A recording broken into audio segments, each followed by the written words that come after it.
18h20 sur France Culture, l'heure de retrouver Emmanuel Laurentin pour le temps du débat en direct du studio 104. Et merci effectivement Nicolas Ballu pour une édition spéciale de ce temps du débat.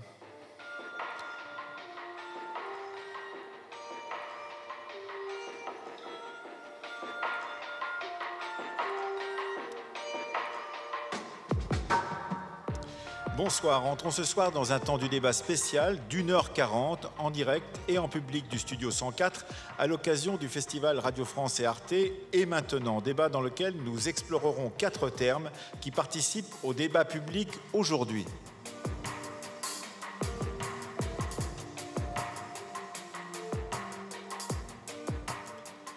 Avec Cécile Bidot de l'équipe du Temps du Débat qui co-animera cette émission avec moi, nous aborderons 4 thèmes dans 4 débats de 25 minutes chacun. Bonsoir Cécile. Bonsoir. Pour commencer, jusqu'à 18h45, la climatologue Aglaé Jézéquel et l'anthropologue Benoît de l'Étoile débattront de l'incertitude. Puis l'historien Thomas Dodman et la philosophe et psychanalyste Clotilde Leguil tenteront de comprendre comment la nostalgie nous saisit.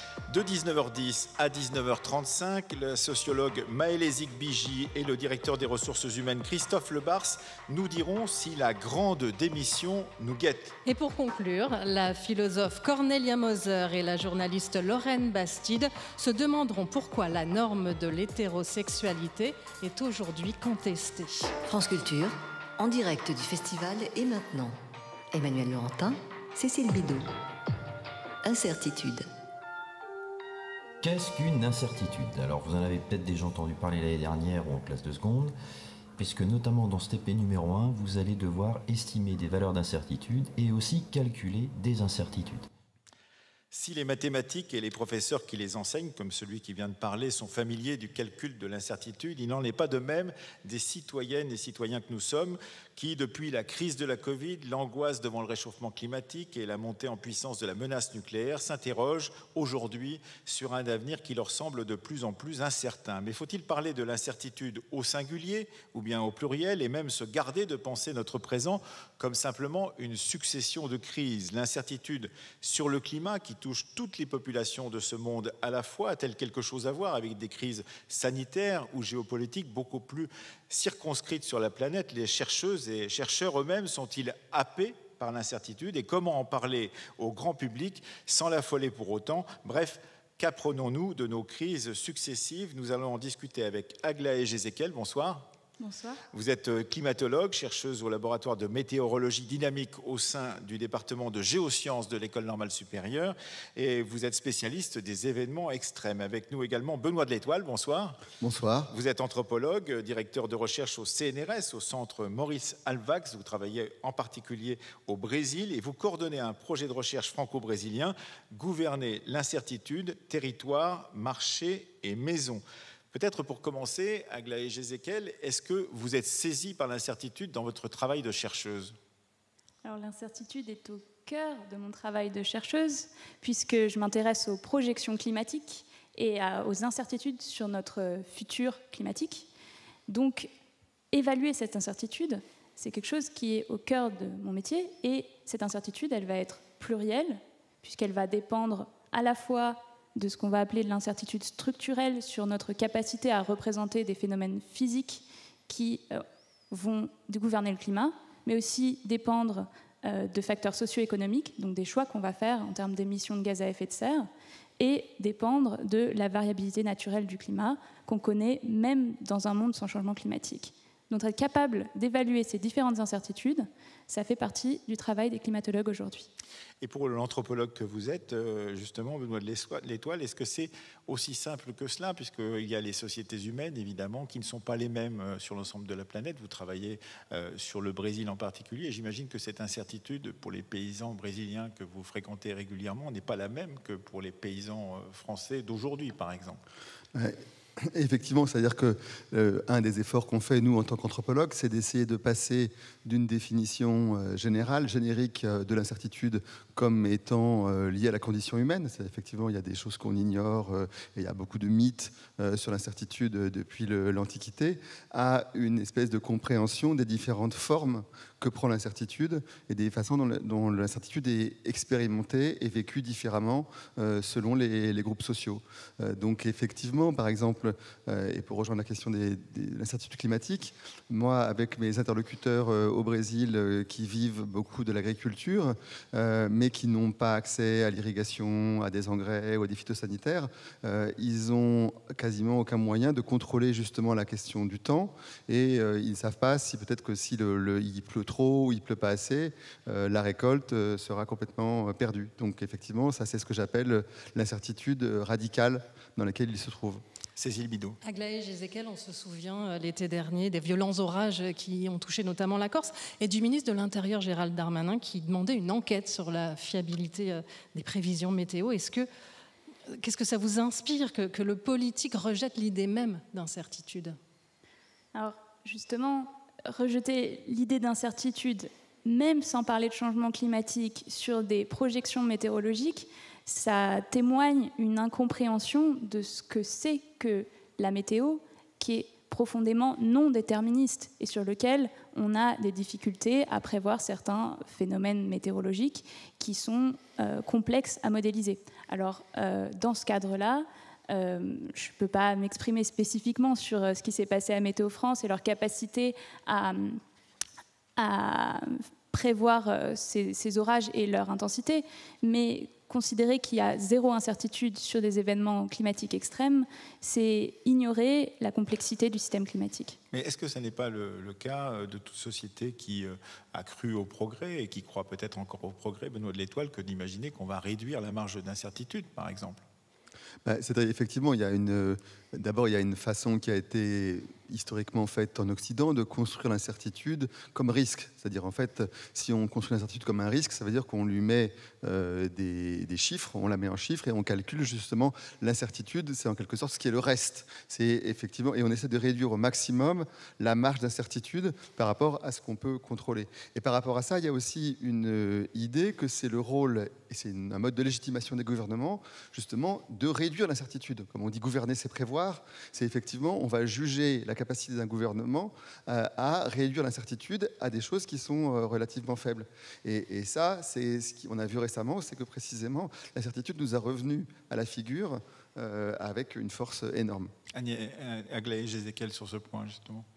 Oui, justement, on attend beaucoup des climatologues qui réduisent les incertitudes. Alors c'est quelque chose qui est possible, qui est faisable dans une certaine mesure, mais qui n'a pas du tout la même temporalité scientifique que celle qu'on devrait attendre en termes d'action climatique.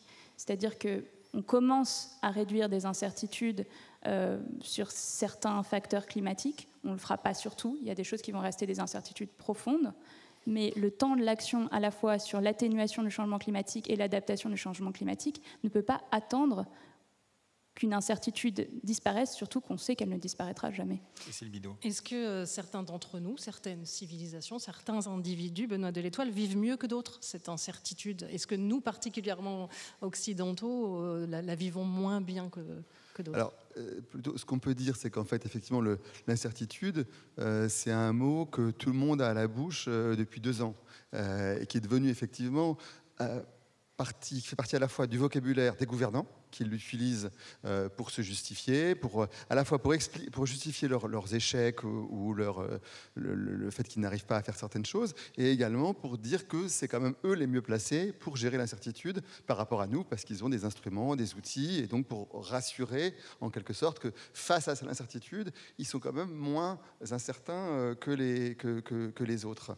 Alors après, effectivement, on associe, nous fortement, incertitude et crise. C'est-à-dire qu'effectivement, l'incertitude, l'incertitude, c'est lié à un moment où les choses ne se passent pas comme c'était prévu. Ce à quoi on pouvait s'attendre, on ne peut plus s'y attendre. Et ça a été effectivement ce qu'on a vécu pendant la pandémie et notamment au moment du confinement. C'est-à-dire que c'était tout ce à quoi on était habitué. On était des choses sur lesquelles on pouvait compter. Il y avait les métros, enfin, on savait tout ça. Tout d'un coup, n'existait plus et on ne savait pas quand ça allait revenir. Mais finalement, ce type de choses qu'on a vécues, nous, d'incertitudes radicales, c'est finalement le quotidien de la plupart des personnes dans l'humanité qui ont à faire face justement à des situations comme ça, sur lesquelles il y a un nombre d'aspects de la vie sur lesquels ils n'ont pas de contrôle, qui est absolument considérable. Aglaé, Ézéchiel. Oui, ce que vous venez de dire, ça me fait penser, ça me fait penser au fait que l'incertitude climatique, on essaye parfois... pardon, excusez-moi. Une des questions, tout de même, c'est ce que disait Benoît de l'Étoile et qui est fort intéressant, c'est de se dire, est-ce qu'une crise comme la Covid, qui ne concerne pas votre matière d'une certaine manière en tant que climatologue, vous apprend quelque chose en tant que climatologue, justement, sur à la fois la crainte que nous avons des crises qui peuvent advenir et de cette incertitude, ou est-ce que cela, d'une certaine manière, est-ce qu'il y a conjonction, non pas des luttes, mais conjonction des travaux entre sciences sociales, sciences dures et différentes sciences dures quand il s'agit de parler de l'incertitude, Aglaé Ézéchiel? Oui, bien sûr. En fait, quand il s'agit de parler d'incertitude et qu'on commence à sortir du simple domaine des sciences dures, on rentre dans le domaine de la décision. Et là, on va commencer à se poser des questions de décision robuste en contexte incertain. Et c'est quelque chose qui va avoir un écho à la fois sur des politiques comme les politiques sur le Covid, mais qui peut aussi tout à fait s'appliquer dans le cadre des sciences du climat, et enfin, du coup plus des sciences du climat, mais de l'action sur le changement climatique. Qu'est-ce qu'une décision robuste en matière de science? Alors, pas en matière de sciences, justement. Qu'est-ce qui permet à quelqu'un de prendre une décision robuste à partir des sciences?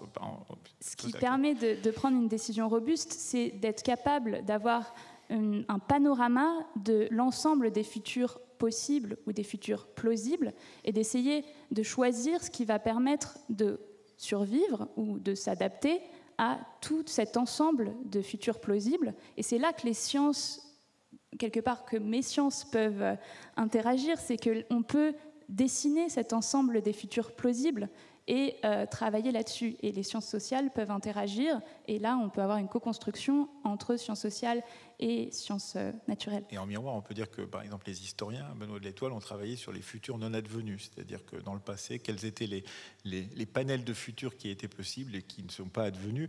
C'est un peu la même chose, mais en miroir de ce que vient de dire Aglaé Ézéchiel.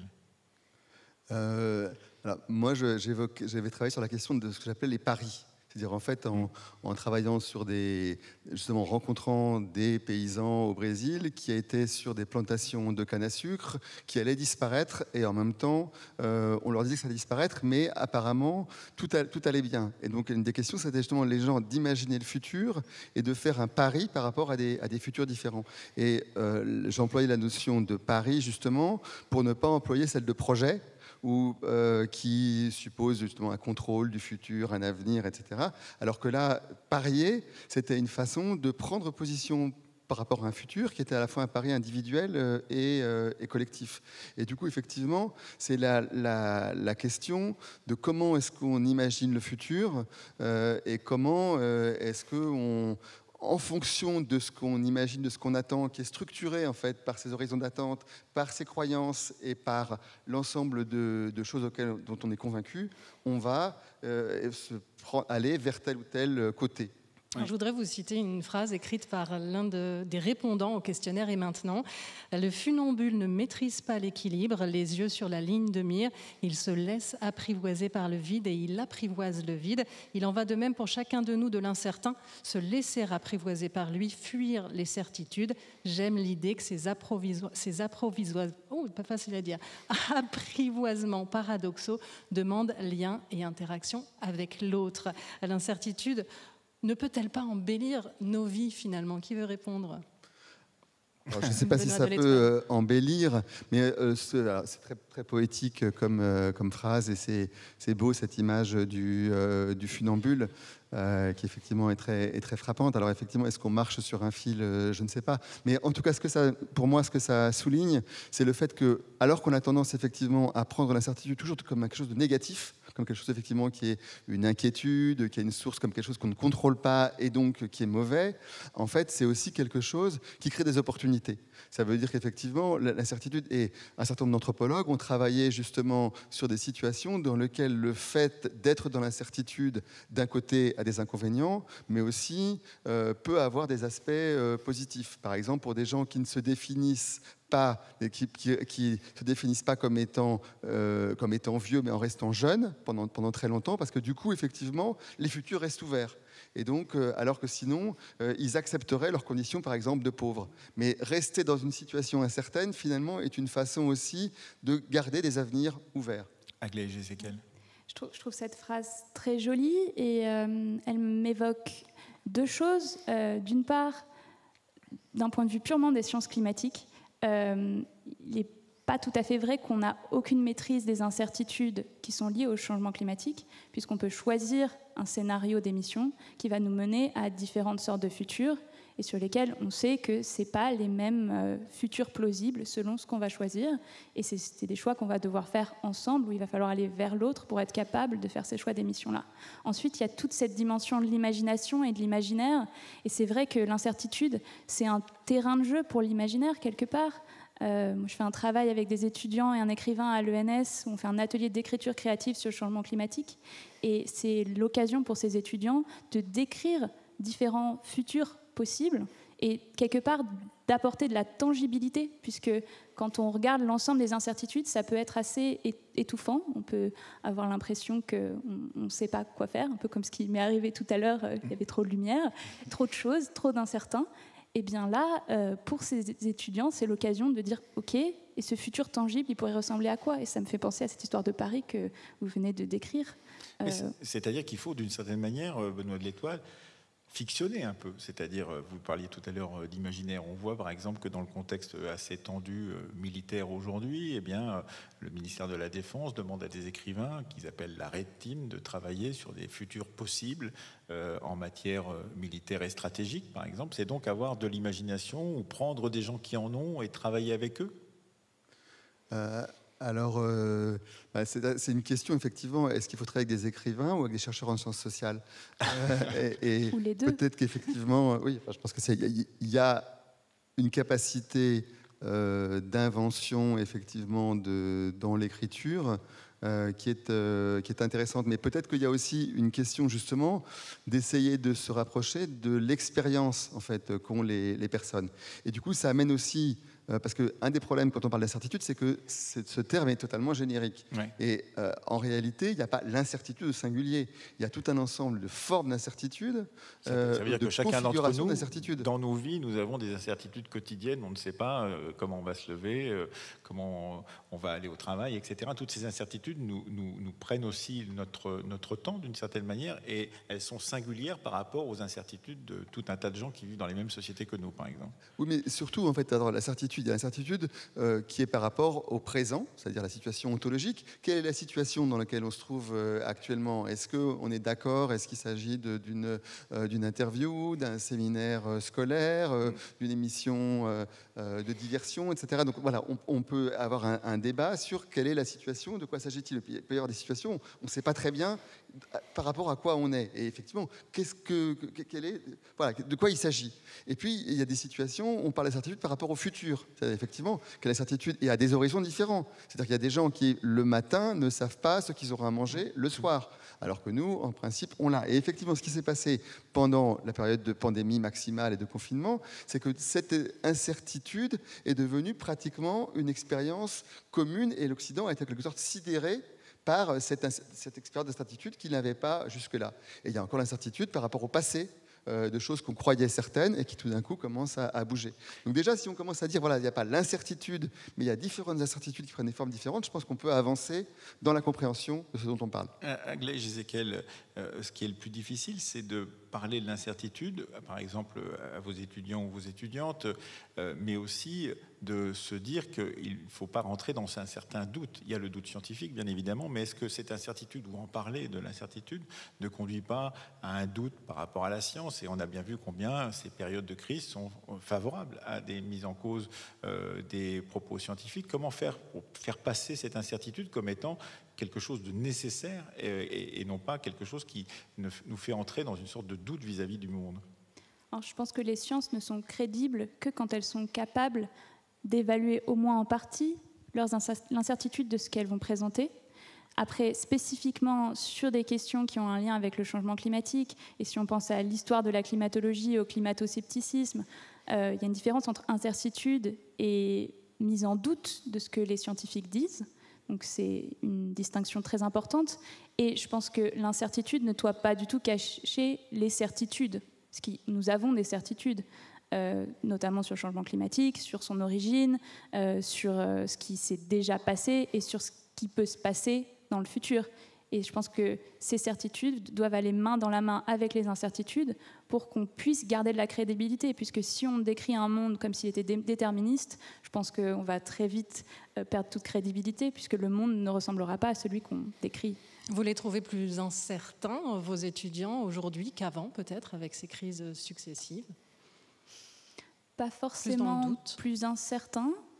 Je les trouve plutôt assez certains, notamment sur les choix de carrière qu'ils vont faire. En fait, comment est-ce que leur compréhension des mécanismes et des incertitudes et des certitudes sur le climat, mais pas que, puisqu'ils sont souvent très intéressés par un ensemble interdisciplinaire de connaissances, ça les guide quand même pas mal, justement, dans ce qu'ils ont envie de faire demain. Benoît de l'Étoile.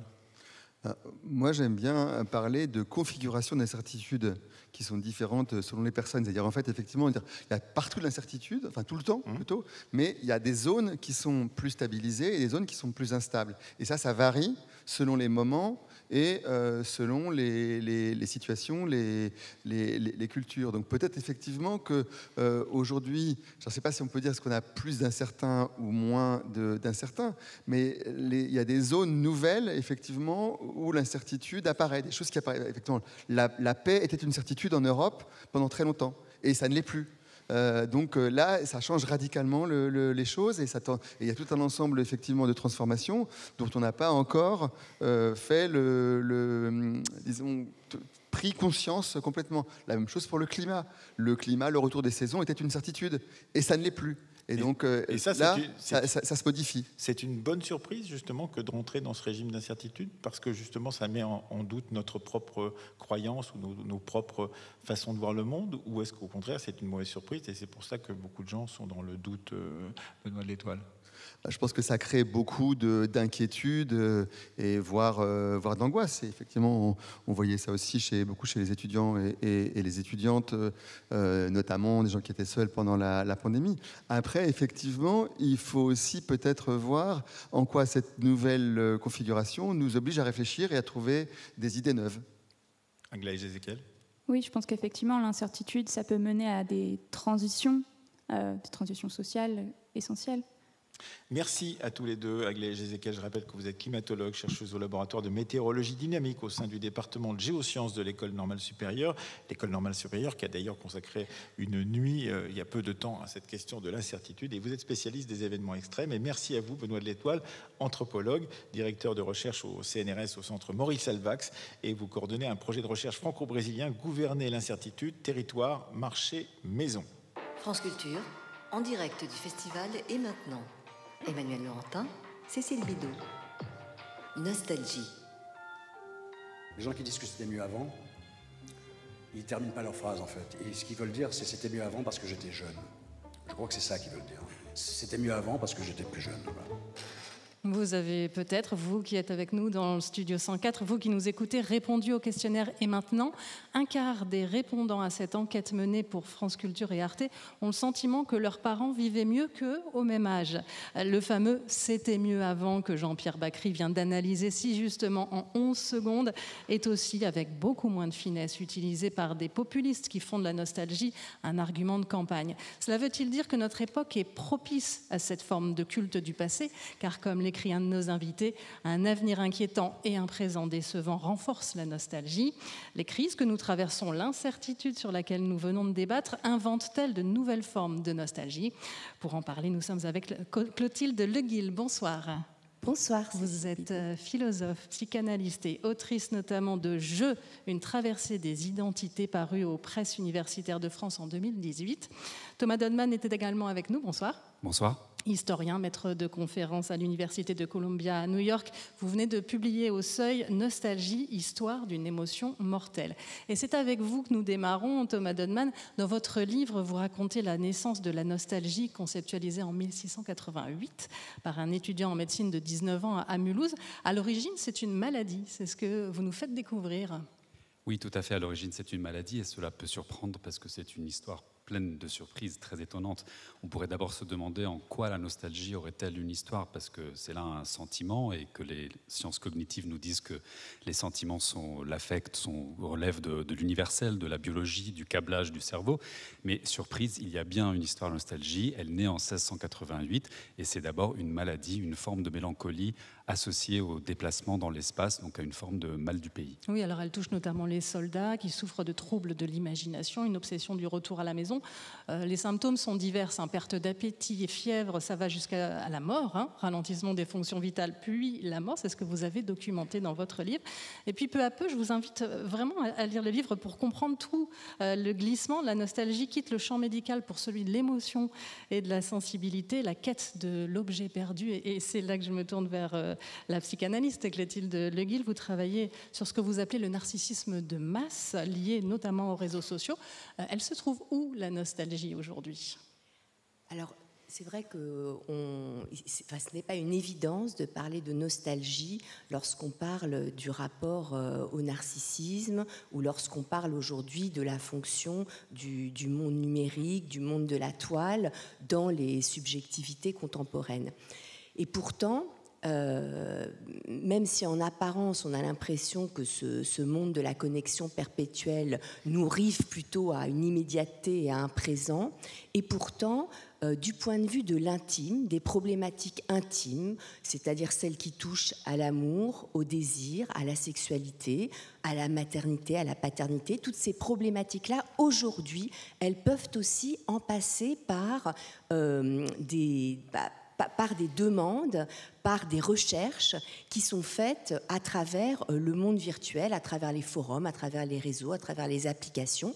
Et du coup, ce que j'avais émis comme hypothèse, c'est de dire qu'au fond, Internet apparaît aussi comme une nouvelle terre où on vient chercher ce qui nous manque, une nouvelle terre de l'objet perdu. Et là, on peut réintroduire la question de la nostalgie, c'est-à-dire que est-ce que finalement cette terre, elle va venir répondre à un désir, est-ce qu'elle va combler un manque ou est-ce qu'elle ne va pas aussi bien creuser un manque et nous conduire finalement davantage à envier l'autre ou à voir chez l'autre ce qui nous manque plutôt qu'à avoir accès à notre propre désir.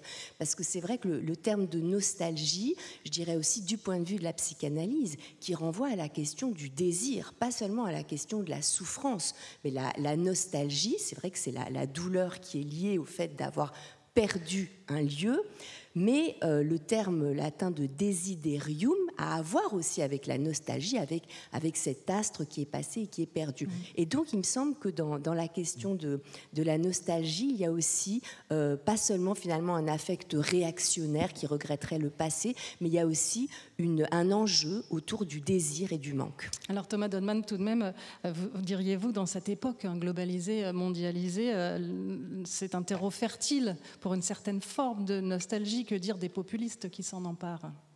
Tout à fait. Aujourd'hui, la nostalgie est plutôt un sentiment bénin, un sentiment doux, qui réconforte, qui donne un sentiment d'appartenance.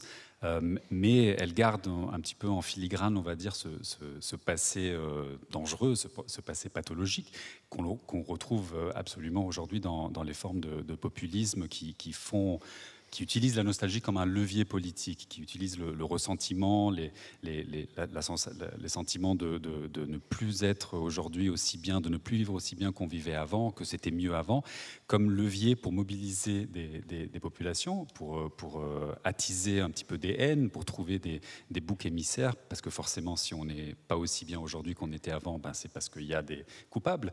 Et donc, du coup, la nostalgie retrouve un petit peu son côté un petit peu vilain, voilà, un petit peu dangereux dans le discours politique des populistes qu'on connaît bien aujourd'hui. Emmanuel Laurentin. Mais cela, c'est aussi parce que, pour faire le lien avec l'émission précédente, ou plutôt le débat précédent, c'est parce que l'incertitude nous saisit d'une certaine manière, Thomas Dodman. C'est-à-dire, plus le monde est incertain, plus on a tendance à vouloir peut-être se rassurer en allant voir sur le net les photos de son enfance ou en revenant au lieu de l'enfance pour pouvoir justement être mieux lové, mieux protégé d'une certaine manière contre un monde incertain. Complètement, et c'est le déclic qui est à la base de la nostalgie, l'anxiété, la perte de repères et le besoin de se ressourcer, de retrouver des points d'ancrage. Je pense qu'il faut distinguer ce qui se passe à l'échelle de l'individu, où la nostalgie peut avoir une fonction tout à fait bénigne et tout à fait réconfortante. Et bénéfique même. Et bénéfique même, bien évidemment, et ce qui se passe à l'échelle de la société, à l'échelle de la collectivité, où elle peut enclencher des phénomènes de politique dangereux pour tout un tas de personnes. Clotilde Le Guil.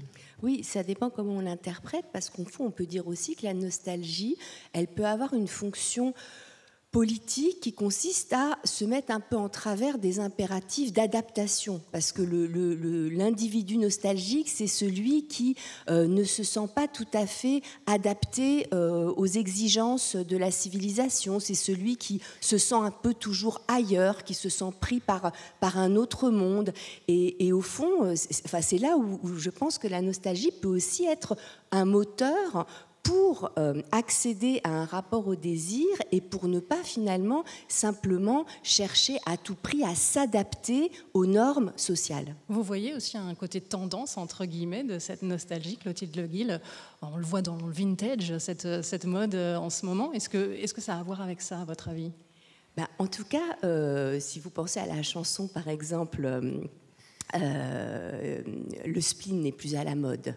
Cette chanson, tout d'un coup, évidemment, le nom de la chanteuse m'échappe. On va retrouver. Peut-être que le... Angèle, j'allais dire Adèle. Voilà, la chanson d'Angèle, le spleen n'est plus à la mode. Et moi, j'aimais bien ce petit point d'entrée parce qu'effectivement, à la fois, il y a, oui, le spleen n'est plus à la mode parce qu'effectivement, il y a une sorte d'impératif hédoniste et d'impératif de performance, de performativité, et en même temps peut-être qu'on a besoin aussi de faire une place dans ce monde justement incertain, peut-être qu'on a besoin de faire une place à une certaine dimension du spleen pour ne pas finalement perdre totalement de vue ce à quoi on tient le plus. Thomas Dodman. Il y a quand même quelque chose, une distinction à faire là-dedans, parce que c'est vrai qu'aujourd'hui, la nostalgie renvoie souvent à des sentiments un peu inauthentiques. Vous parliez de mode rétro, de vintage, et donc il y a eu un basculement qui s'est quand même fait vers la fin du 19e siècle, quand la nostalgie cesse d'être pathologique et d'être une maladie dont meurent les personnes, et qui renvoyait à une perte d'authenticité. En fait, la façon dont elle était comprise à l'époque, c'était une perte d'authenticité. On se retrouve loin de chez soi, loin de son milieu, loin de tous ces repères. Donc les migrants étaient souvent très nostalgiques dans ce sens-là. Et on passe dans une autre logique où la nostalgie renvoie à quelque chose d'inventé, d'imaginaire, de projeté, de kitsch aussi. Il y a un historien qui a dit que la nostalgie est à l'histoire ce que le kitsch est à l'art. Et donc il y a cette forme de reconstruction, de désir, de projection de désir sur le passé. Alors avec la crise climatique, celle du Covid l'a sans doute renforcée. Un nouveau terme est apparu au début des années 2000, c'est la solastalgie, forme de souffrance existentielle liée à l'urgence écologique, cela renvoie à la nostalgie? Est-ce que ça peut renvoyer à une forme de nostalgie dans le milieu médical presque? Tout à fait. Quand Glenn Albrecht, le philosophe australien, invente la solastalgie au début des années 2000, il calque le diagnostic précisément sur celui de la nostalgie. La solastalgie est une souffrance psychique et physique qu'il ressent lui-même dans la Hunter Valley en Australie, est causée par le ravage de l'environnement, la destruction de son lieu où il vit à cause des mines à ciel ouvert qui détruisent complètement l'environnement. Donc la problématique est celle de la nostalgie, elle est juste inversée. Là, ce n'est pas l'individu qui s'éloigne de son pays, c'est le pays qui se délite sous ses pieds, qui s'effrite et qui se détruit. Ce qui est intéressant de voir avec la solastalgie, c'est que très rapidement, Glenn Albrecht et les personnes qui se sont immiscées un petit peu dans la brèche vont vouloir la transformer d'une pathologie en une forme, un sentiment bénin, un sentiment éthique. Glenn Albrecht parle aujourd'hui de solastalgie comme étant un sentiment éthique, une sorte de base depuis laquelle doit surgir une révolte contre le changement climatique, contre les transformations de l'environnement et toutes les marches contre le climat. Donc la trajectoire de la nostalgie s'est accélérée avec la solastalgie. Clotilde de Guille, est-ce qu'on peut dire que cette nostalgie ou cette solastalgie pour le plus présent des phénomènes contemporains qui est lié à cette question de la nostalgie touche toutes les classes sociales de façon égale, parce qu'on pourrait se poser la question. Là, en l'occurrence, ce sont peut-être plutôt des jeunes qui sont touchés par cette solastalgie, parce qu'effectivement, leur avenir est conditionné par la question climatique dont on parlait dans la table ronde précédente, mais ça n'est sûrement pas la même chose, comme le disait dans la table ronde précédente Benoît de l'Étoile, pour un paysan brésilien ou pour un cadre supérieur français. Il doit y avoir aussi des différences de rapport à ce sentiment de la nostalgie. Oui, alors je ne saurais pas répondre d'un point de vue sociologique, mais ce que je dirais plutôt d'un point de vue psychique, c'est que la solastalgie, on pourrait dire que c'est un peu une forme contemporaine, une version contemporaine de l'angoisse. C'est une manifestation de l'angoisse par rapport à un moment de la civilisation où éclot, me semble-t-il, une forme de lucidité sur les limites des ressources et sur une forme d'excès aussi, d'exploitation et de jouissance des ressources de la planète. Vous parliez tout à l'heure, Thomas Donnemann, des migrants. Alors vous évoquiez plutôt la période initiale de la découverte de la nostalgie et vous expliquez que le point commun finalement aux nostalgiques au sens médical du terme, c'est le déracinement. L'obligation de partir de chez soi. On peut évidemment faire le parallèle avec notre époque actuelle et ces réfugiés qui fuient la guerre et la misère. Là aussi, ça peut être un retour de la nostalgie pathologique. Tout à fait, c'est un des autres lieux où on peut continuer à considérer la nostalgie comme étant pathologique. L'histoire de la nostalgie enseigne qu'il y a un profil sociologique aux victimes, on va dire, en tout cas de cette première nostalgie médicale. Ce sont plutôt des personnes issues de monde ouvrier, de classes populaires, qui se trouvent déplacées dans l'espace sous contrainte. C'est ça qui est important, ce sont des soldats, ils n'ont pas le choix. Esclaves. Ils n'ont pas le choix en fait. Donc des soldats, des esclaves, des colons, des migrants, des exilés qui n'ont pas le choix, qui ne peuvent pas rentrer librement chez eux et donc subissent cette angoisse dont vous parliez tout à l'heure de plein fouet et donc que l'on retrouve aujourd'hui évidemment avec les migrants. Et donc ce qu'il faut toujours se rappeler, c'est qu'un immigré est d'abord un émigré, quelqu'un qui a quitté son lieu, son pays, sa famille, ses racines, et que donc il y a ce déracinement, il y a cette forme d'arrachement, et qui doit servir là aussi de réflexion éthique, on va dire, par rapport à tout ce qui peut être, tout ce que peuvent être les enjeux sur l'accueil, sur l'hospitalité, sur la traduction et comment recevoir ces personnes-là. Clotilde Le Guille. Oui, il y a une très belle phrase de Lacan sur l'effet des migrations historiques, les migrations de la grande histoire sur l'intimité du sujet et sur le corps. Il dit qu'il y a quelque chose comme des ondes qui se répercutent presque de génération en génération. C'est-à-dire qu'effectivement, cette expérience de l'exil, elle produit en fait des effets dans le corps, elle produit un certain rapport à la perte, au traumatisme, qui n'est pas toujours dissible et qui même parfois vient de la génération précédente, c'est-à-dire un sujet qui lui-même n'a jamais été exilé, n'a jamais migré, mais dont les parents ou les grands-parents sont issus d'autres terres, eh bien, peut finalement éprouver à travers ces symptômes en son corps quelque chose de ce sentiment de l'exil, quelque chose de ce sentiment d'avoir perdu aussi un pan de son histoire. Et là on rentre dans les questions très intéressantes sur le trauma transgénérationnel d'une génération à l'autre, sujet dont l'épigénétique, par exemple, s'est saisie pour essayer de comprendre comment ces traces peuvent s'articuler au niveau de nos cerveaux, enfin de nos gènes, de la fonction de nos gènes. De l'inconscient. Pardon ?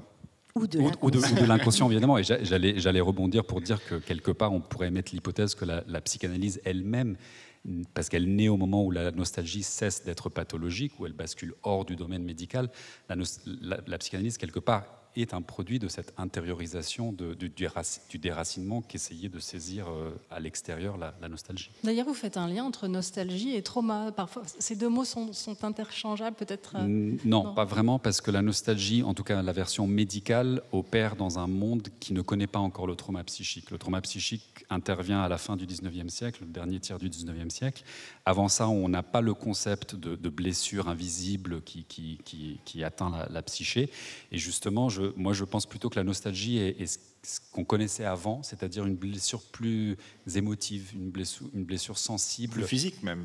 Et physique par ailleurs aussi, mais qui du coup se perd de son actualité quand arrive la découverte du trauma psychique qui donne lieu après à la psychanalyse. Clotilde de Guil. Oui, c'est vrai que la nostalgie a subi un sort particulier avec Freud, avec l'invention de la psychanalyse, puisque la façon dont Freud décrit les symptômes des névrosés a à voir avec la nostalgie. Ce qu'il dit, c'est qu'il ne pathologise pas, justement. Il met ça dans un rapport à l'histoire. Et il dit finalement, leurs symptômes sont comme des commémorations d'un passé auquel eux-mêmes finalement n'ont pas accès, mais qui est resté toujours aussi vif pour eux. Et il appelle ça aussi, ces symptômes, pour les hystériques, des réminiscences. Hein. Et le terme de réminiscence, au fond, il a à voir aussi avec la nostalgie. Freud a cette très belle phrase, où il dit juste « l'amour, c'est le mal du pays ». En fait. Mais vous, Clotilde Le Guil, vous dites cette nostalgie, on peut en faire quelque chose de beau, finalement. Il y a un côté assez positif dans la manière dont vous décrivez la nostalgie. Ben oui, parce que finalement, si on se dit que c'est un rapport à la perte, mais peut-être à la perte du désir. C'est-à-dire il y a quelque chose de notre désir, on a le sentiment d'avoir perdu, et ce qui nous reste, c'est cet affect de nostalgie. Alors qu'est-ce qu'on en fait ? Est-ce que finalement, on n'en veut rien savoir et on s'adapte et on se force ? Ou est-ce que finalement, on explore cette nostalgie et on essaie de voir, pour Freud, la nostalgie, elle a toujours à voir aussi avec le désir infantile, avec notre enfance, au fond. Et est-ce qu'on essaie de renouer avec ce désir qui tente de se faire connaître à travers les symptômes ? Et puis, il y a tout de même... disons, une bonne part de la création artistique qui s'est fondée sur cette question de la nostalgie. Thomas Dolman, on peut dire que les plus beaux blues, malheureusement, pour ceux qui les ont écrits, c'était des blues de nostalgie, d'une certaine manière, qui disaient la terre perdue, l'arrachement à l'Afrique, l'arrachement à la terre que nos ancêtres, que leurs ancêtres avaient parcouru avant eux.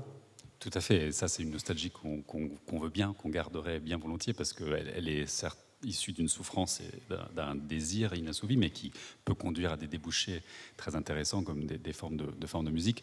J'ai surtout en tête les exergues qu'utilise le sociologue américain W.B. Du Bois dans son livre Les âmes du peuple noir. Et il fait une étude sociologique. Sociologue du début du XXe siècle. Du début du XXe siècle, il fait une étude sociologique de la condition noire dans les ghettos américains. Et il se rend compte que la sociologie, le quantitatif n'arrive pas à saisir vraiment l'expérience de cette population-là. Et donc il a recours à des chansons, ce qu'ils appellent les sorrow songs, les chansons de l'esclavage, qui qui donne un socle identitaire à ces populations-là. Clotilde Guil. C'est vrai, par rapport à la créativité qui peut émaner de la nostalgie, on peut se demander s'il n'y a pas quand même un lien très, très fort, très intime entre la poésie et la nostalgie. Il n'y aurait jamais eu Les Fleurs du Mal si Baudelaire n'avait pas eu affaire au spleen. Et d'ailleurs, le spleen, ce qui est très beau dans la façon dont il le définit, c'est effectivement quelque chose de l'ordre d'un exil, mais c'est un exil de la langue, un exil qui est éprouvé par le poète, qui a comme perdu quelque chose de sa langue. Et là, vous voyez qu'on peut en faire quelque chose, puisqu'en fait, il essaie d'inventer une langue pour, au fond, rejoindre son désir. Clotilde Guil, pour revenir au sujet de votre livre, est-ce que le fait d'être dans une société d'immédiateté constante, une info chasse l'autre, l'histoire est parfois négligée, est-ce que ça peut faire disparaître la nostalgie ou au contraire la renforcer, d'après vous ? Alors, en tout cas, d'un point de vue psychique, je dirais que l'effet qui peut être produit par cette connexion perpétuelle, cette recherche sans cesse de réponses ou d'objets à travers le monde numérique, ça peut boucher un peu quelque chose de l'ordre d'une expérience du désir qui a à voir avec le manque et donc avec la nostalgie. Mais au fond, est-ce que ça la nourrit pas aussi dans la mesure où justement ce qu'on cherche et ce qu'on trouve, est-ce qu'on n'a pas au contraire le sentiment de le perdre sans cesse et de ne pas trouver ce qu'on cherche. Je pense évidemment aux rencontres amoureuses, par exemple, qu'on peut chercher à faire à travers des sites. Et au fond, est-ce que la multiplication de la possibilité des rencontres, est-ce que ça multiplie vraiment les chances de l'amour, ou est-ce que ça ne fait pas que creuser une espèce de mélancolie qui fait que, encore une fois, ça n'a pas marché? Thomas Dodman, en tant qu'historien, vous le regrettez, cette civilisation de l'immédiateté et le fait que l'histoire est peut-être pas forcément la bienvenue sur ces réseaux sociaux et dans ce régime de toujours plus et toujours maintenant? Déjà, c'est vrai qu'un historien qui parle de nostalgie lors d'un festival qui est projeté vers l'avenir, ça fait un petit peu bizarre. Mais donc, moi, je regrette, peut-être pas, je suis pas. J'ai une phrase de Marx en tête que j'aime beaucoup, qui est celle qui dit que la révolution doit prendre sa poésie, tirer sa poésie de l'avenir et pas du passé. Donc, je regarde jamais trop derrière moi. Mais ce que je peux dire par rapport à cette question, c'est que la nostalgie étant une émotion foncièrement historique, c'est-à-dire qu'elle est apparue à un moment, on peut tout à fait dire qu'elle va probablement disparaître aussi, qu'elle va se réinventer de d'autres façons sans doute, mais qu'on ne va pas forcément avoir la nostalgie avec nous tout le temps. On ne va pas vivre tout le temps avec la nostalgie. Il y aura donc, avec la solastalgie, on aura inventé quelque chose de différent et peut-être d'autres nostalgies apparaîtront sous d'autres noms. On aurait pu très bien ne pas avoir la nostalgie. Le Johannes Hofer, quand il invente la nostalgie en 1688, c'est un étudiant de 19 ans. Il écrit sa thèse de médecine. C'est assez osé que d'inventer une nouvelle pathologie. Il hésite longuement entre nostalgie et plein d'autres néologismes bien moins plaisants, dont la nostomanie et la philopatridomanie. S'il avait opté pour philopatridomanie, est-ce qu'aujourd'hui on serait tout bonnement philopatridomane pour le bon vieux temps? Je ne sais pas. L'importance du terme choisi. Dans votre livre, Thomas Dodman, vous expliquez comment on tente de guérir la nostalgie. Alors tantôt on donne du vin, tantôt on donne du mercure, et le meilleur remède, c'est de rentrer dans son foyer finalement. Est-ce qu'on a envie aujourd'hui de guérir de la nostalgie? Peut-être pas. Peut-être pas, mais je pense qu'on a sans doute besoin de repères, on a sans doute besoin de sentiments d'appartenance. On n'a sans doute pas besoin de beaucoup des remèdes qu'utilisaient les médecins du XVIIIe siècle. Ils étaient prêts à achever plutôt les patients. Mais je sens sans doute le besoin autour de nous de trouver des repères, d'être, comme dit Claire Marin dans son livre dont elle parlera demain, d'être un peu chez soi. Oui, on a certainement besoin d'enracinement, de repères, de lieux qui puissent rejoindre notre histoire. Et en même temps, du point de vue de la psychanalyse, ça en passe aussi par l'étrangeté, par l'ailleurs, par le unheimlich, pas seulement par le heim, par le familier et par ce qu'on connaît déjà. C'est-à-dire qu'on peut aussi penser que finalement on va trouver d'où l'on vient vraiment, mais depuis l'exploration de son inconscient comme étant un lieu étranger, justement. À soi-même, oui. Voilà. Merci beaucoup à tous les deux. Merci Clotilde Leguil. Je rappelle le titre de votre livre, Jeux, une traversée des identités, publié aux presses universitaires de France. Merci Thomas Dodman. Vous venez d'écrire Nostalgie, histoire d'une émotion mortelle, et c'est paru au Seuil le mois dernier. Et pour les auditeurs qui sont avec nous dans le studio 104, vous dédicacez votre ouvrage dans quelques instants. France Culture, en direct du festival Et maintenant. Emmanuel Laurentin, Cécile Bidot. Démission. Je viens de remettre la démission de mon gouvernement au président de la République. En effet, je ne dispose pas des moyens nécessaires pour assumer efficacement mes fonctions de Premier ministre. Et dans ces conditions, j'ai décidé d'y mettre fin. Je vous remercie. Vous avez reconnu Jacques Chirac, Premier ministre du président Valéry Giscard d'Estaing, qui démissionnait de son poste avec fracas. C'était en 1976. La démission, grande ou silencieuse, dont nous allons parler dans ce débat, est moins bruyante, mais elle semble inquiéter chefs d'entreprise et personnel politique, aux États-Unis d'abord, où chaque mois 4 millions de travailleurs quittent leur emploi, mais aussi parfois en France, où, sortant lentement d'une période de chômage de masse, les gouvernements s'interrogent aujourd'hui sur un phénomène d'une moindre ampleur, mais qui les inquiète tout de même. Qu'en est-il vraiment? Cette grande démission est-elle une réalité en France? Y aurait-il là les prémices peut-être d'une crise du consentement au travail? Nous allons en discuter avec nos deux invités. Maëlle Ezig-Bigy, bonsoir. Vous êtes maîtresse de conférences en sociologie au CNAM, vous êtes chercheuse affiliée au Centre d'études de l'emploi et du travail et co-directrice du groupe d'études sur le travail et la santé au travail. Avec nous également Christophe Lebars, bonsoir. Bonsoir. Vous avez été directeur des ressources humaines pendant plus de 30 ans au sein de grands groupes en France et à l'international, et vous êtes désormais directeur général adjoint de l'école SUP-DRH. C'est quoi SUP-DRH?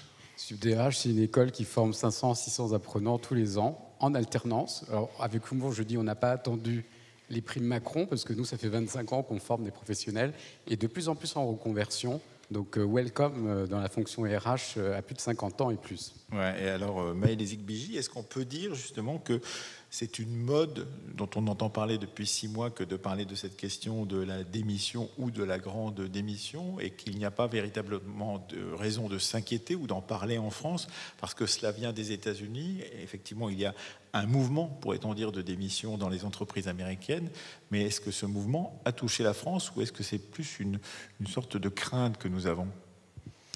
Alors effectivement, les indicateurs que nous avons nous indiquent plutôt en fait que les choses, qu'il y a beaucoup de démissions comme dans toute sortie de crise. C'est les chiffres de la DARES du premier trimestre 2022. Donc des démissions qui reprennent, mais en même temps que l'activité économique. Des démissions qui augmentent en même temps que la population en emploi augmente. Donc pas véritablement de raison objective de s'inquiéter. Après, ça ne nous empêche pas de nous interroger et de profiter de ce moment très médiatique pour s'interroger sur le sens et conditions de travail. Oui, Christophe Lebars, on dit tout de même que 520 000, ce sont les statistiques justement de cet organisme officiel qui est la DARES. 520 000 personnes, dont 90% de CDI, ont posé leur démission au premier trimestre 2022. Mais il y a eu d'autres périodes. Il y a eu 2008 qui était déjà très forte comme proportion de gens qui démissionnaient. Donc on se dit pourquoi maintenant et pourquoi pas à d'autres moments. Et il y a eu d'autres moments où c'est arrivé. Oui, il y a eu d'autres moments. On oublie la première bulle spéculative de l'Internet, 99-2000. Je partageais avec ma consoeur que les jeunes diplômés à l'époque, ou les moins de 35 ans, c'était aussi une denrée rare à l'époque sur le marché du travail. Donc on a un petit peu oublié. Mais ces phénomènes de tension, alors c'est vrai que c'est une tension historique et importante, mais elle n'est aucunement comparable, me semble-t-il, au phénomène nord-américain. Et nous, elle est plutôt liée, on y reviendra, à un phénomène à la fois conjoncturel, post-Covid, mais aussi structurel du marché du travail. Oui, parce qu'il faut rappeler, et vous le dites, Maëlle Ezig-Bigy, que en fait, lorsqu'il y a une crise, les gens ne quittent pas leur emploi, mais que dès que cette crise se termine, il y a une plus forte proportion d'employés qui sortent de leur emploi pour pouvoir faire autre chose. Oui, tout à fait. Il y a des gens qui peut-être ont attendu la sortie de crise pour pouvoir changer d'emploi, bifurquer, entreprendre transformer une bifurcation professionnelle, et puis aussi des opportunités qui arrivent. Donc, par exemple, dans le secteur de l'hôtellerie-restauration, qu'il y a des difficultés actuellement à recruter. Il y a beaucoup d'offres d'emploi qui ne sont pas pourvues, ce qui fait que des gens qui sont en emploi peuvent changer pour obtenir un poste avec de meilleures conditions de travail et de rémunération. Donc il y a beaucoup ça qui se passe en France, avec plus, on a parlé d'une grande rotation, donc des gens qui ne sortent pas du tout du marché du travail, mais simplement essayent de trouver des places un peu meilleures. Est-ce qu'on a pu constater que ces gens qui démissionnent sont plus des jeunes, plutôt des seniors? Est-ce qu'il y a des tranches d'âge qu'on a pu identifier dans cette forme de démission? Je pense qu'on a surtout identifié des secteurs. Donc à nouveau, je reviens sur ce secteur de l'industrie, services, hôtellerie, restauration, dans lesquels on a beaucoup de jeunes, un peu plus de jeunes que dans d'autres secteurs. Du coup, ce serait ma façon de vous répondre indirectement. Mais alors, quelle est la réponse à cette tendance, puisqu'on le constate, il y a des secteurs qui manquent de bras, etc. Quelles sont les propositions, les adaptations à Christophe Lebars? Les DRH ne découvrent pas le phénomène parce que les phénomènes de tension existaient avant la crise Covid. Donc certaines entreprises qui sont d'ailleurs dans les secteurs qui ont été cités, je pense, sans parler de marque, on est sur le service public, mais Decathlon par exemple, McDonald's, ont eu des problèmes il y a quelques années de recrutement et aujourd'hui ils se trouvent dans des secteurs qui sont pénuriques et malgré tout ils arrivent à recruter. Donc il y a aussi des actions, des politiques à moyen et long terme qui sont exercées par les entreprises. La formation, par exemple, investir dans la formation. Les entreprises, c'était une observation de France Compétences il y a quelques semaines, qui s'étonnait que les entreprises n'abondent pas le CPF, le capital... Le compte personnel de formation. De formation, exactement, et où n'abondait pas, où il n'y avait pas assez d'accord sur le sujet. Voilà un moyen, on est sur une transformation des métiers, des compétences. Les entreprises qui sont montées dans le train ont bien compris qu'il y avait aussi un intérêt à favoriser l'employabilité des salariés. Mais vous, vos collègues qui sont RH, Christophe Lebars, ont eu une réunion en tout début d'année, au mois de septembre, qui se réunissait sous l'égide du Monde, et il disait, en fait, il ne parlait pas de grande démission, il parlait de grande fatigue. Est-ce que ce n'est pas tout de même quelque chose qui a quelque chose à voir avec la grande démission ? Alors oui, j'assistais aussi à ce petit déjeuner. Grande fatigue, parce que effectivement, l'intérêt des salariés aujourd'hui, je crois qu'il y a une aspiration à travailler autrement. Et dans le autrement, il y a toute cette notion de santé. C'est pas la crise Covid a été catalyseur, mais je crois que le facteur santé avec un grand S, c'est-à-dire santé aussi psychique, c'est une attente très importante. Et c'est vrai qu'on est sorti fatigué, mais les salariés ne veulent pas revenir en arrière. Et donc tous les phénomènes de trop-plein, de burn-out, de bore-out, d'ennui dans les postes, toutes les conséquences que ça peut avoir sur les salariés à titre individuel et collectif, là, il y a une vraie prise de conscience. Et c'est un facteur, quand on les interroge, nous on a fait un petit baromètre avant l'été, ils nous ont dit on veut travailler autrement et ont mis en premier objectif la qualité de vie et la santé. Mais les ICBJ, on a même inventé dans ce terme de démission un deuxième terme ou un sous-terme qui serait la démission silencieuse. Est-ce que c'est vrai aux États-Unis et est-ce que c'est vrai chez nous, et ça recouvre quoi exactement cette démission silencieuse?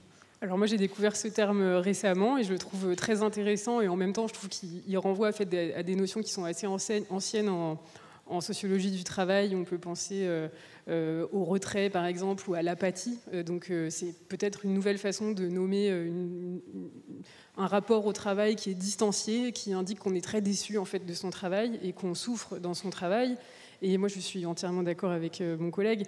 Les enjeux de santé sont très forts si on entend la santé dans un sens assez large. C'est-à-dire que si on lit les témoignages de gens qui se déclarent comme étant des démissionnaires silencieux, en fait, ce qu'on peut lire entre les lignes, c'est que c'est des gens qui souffrent énormément dans leur travail, qui sont très déçus et qui adoptent une posture qui leur permet de se protéger d'un travail qui les a énormément déçus. Donc, dans ce sens-là, ça rentre dans la sphère de la santé. Cécile Bidot. On a compris que la prise de conscience était là. Est-ce que les actes sont là? Comment répondent les entreprises à cette souffrance?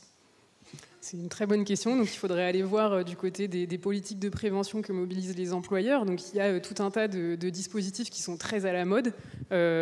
Par exemple, les dispositifs d'écoute confidentielle, l'assistance aux salariés, les lignes téléphoniques, tout ce genre de choses.